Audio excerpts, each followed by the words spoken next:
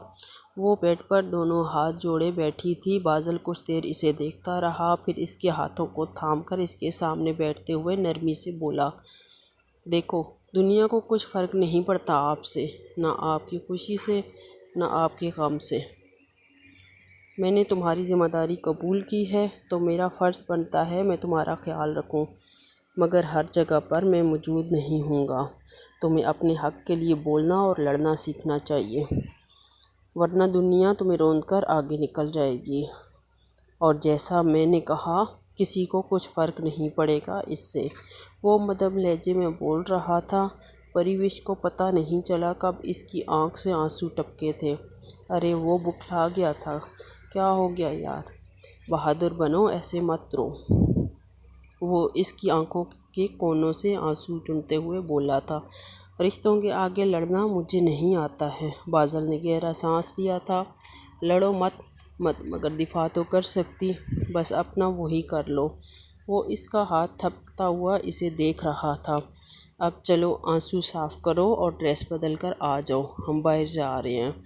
وہ کھڑا ہوتا ہوا بولا تو پری چونکی۔ باہر کدھر؟ ایسے ہی بس کہیں چلتے ہیں۔ مگر وہ تائی نے بولا، میں ان کو بتا دوں، فکر نہ کرو۔ وہ انکار کرنا چاہتی مگر پتہ نہیں کیوں وہ نہیں کر پائی تھی۔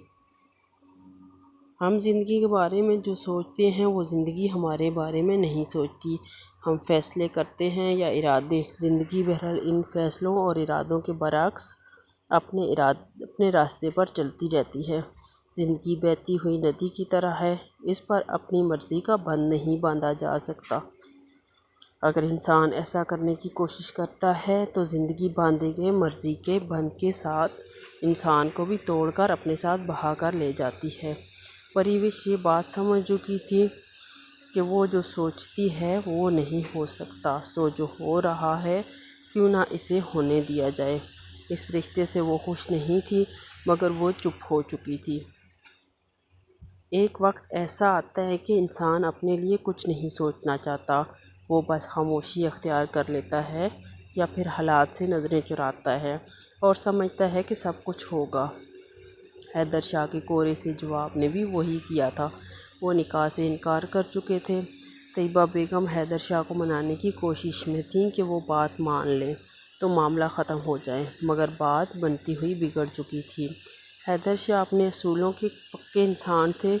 وہ لچک دکھا بھی دیتے تو ان کے انکار کی سچویشن ایسی بنی تھی کہ بازل کی مداخلت کی وجہ سے وہ سب لوگ واپسی کی راہ لینے لگے تھے۔ ان کے حیدر شاہ کے ساتھ رویہ سخت رکھنے کی وجہ سے بازل نہ چاہتے ہوئے بھی اس معاملے میں پڑ چکا تھا۔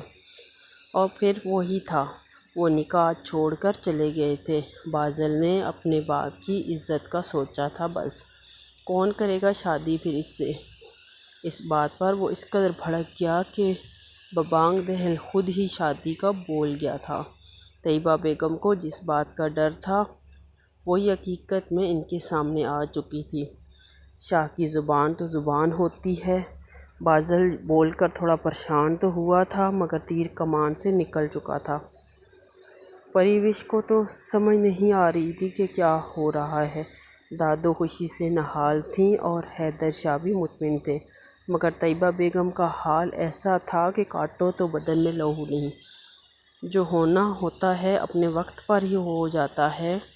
اب یہ اچھا تھا یا برا، اس کا فیصلہ وقت پر ہی ہونا تھا۔ تو کہاں جانا چاہو گی؟ گاڑی میں سے بٹھاتے ہوئے بازل نے سوال کیا۔ کہیں بھی جہاں آپ خوش ہوں۔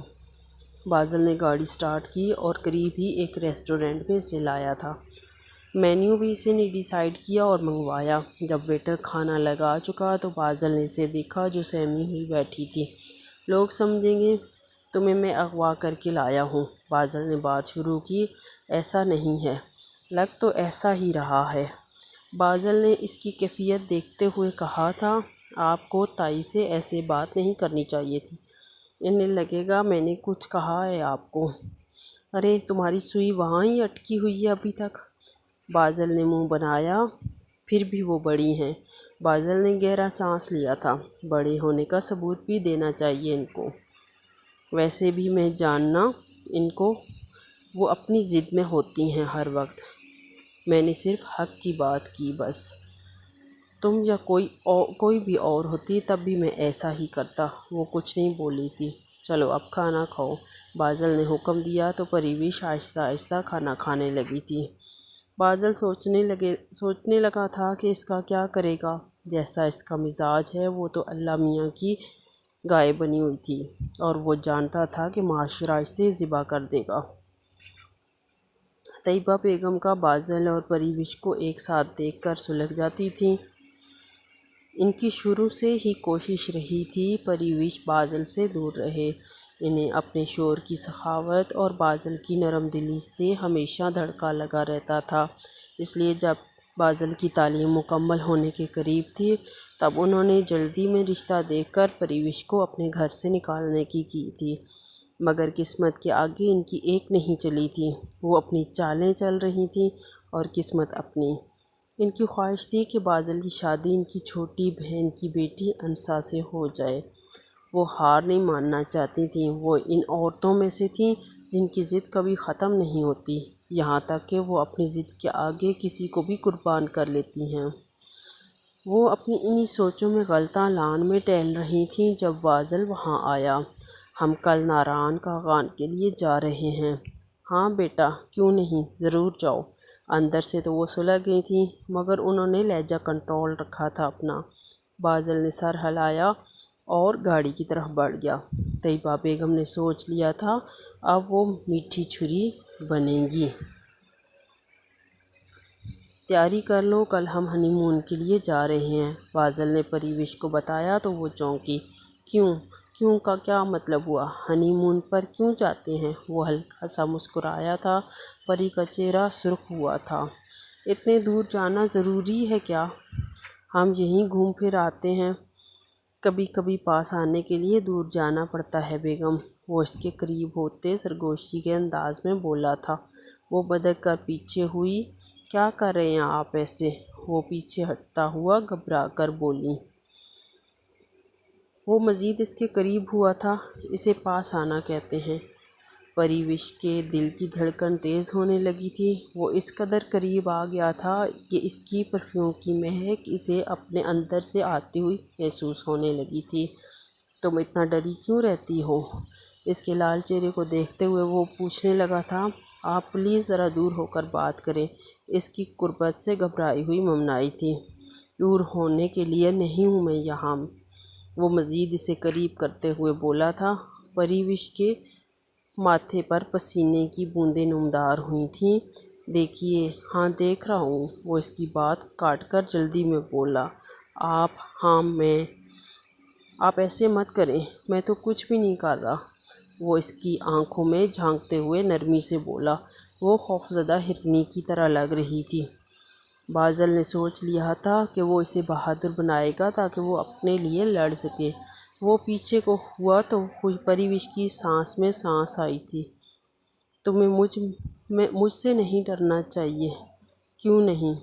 کیونکہ جو اپنے ہوتے انہیں اپنایا جاتا ہے، ان سے ڈرا نہیں جاتا۔ پریوش کیا بولتی؟ اسے کسی نے کبھی اپنایا ہی نہیں تھا، وہ تو بس اپنے خول میں قید رہتی تھی۔ تمہیں بولنا چاہیے، کہنے سے باتیں سلجھ جاتی ہیں۔ وہ بیڈ پر نیم دراز ہوتا ہوا بولا تھا۔ مگر مجھے کہنا نہیں آتا، مطلب ایسا کچھ نہیں کہ کہوں۔ ہمارے پاس ہمیشہ سے کہنے کو بہت کچھ ہوتا ہے، اگر کوئی سننے کی کوشش کرے تو۔ تمہارے پاس بھی ہوگا کچھ نہ کچھ۔ وہ سنجیدگی سے اسے دیکھنے لگا تھا۔ وہ سوچنے لگی اس کے پاس کہنے کو کیا ہے، یا کیا وہ بازل سے کہہ سکتی ہے؟ وہ بازل کو دیکھنے لگی خاموشی سے۔ وہ بے شک وجیح تھا، خوبصورت اور سحر انگیز۔ اسے دیکھ کر کبھی وہ سوچ نہیں سکتی تھی کہ وہ اس کا شوہر ہو سکتا، مگر قسمت کے کھیل، جو بھی تھا اب وہ اس کا شوہر تھا۔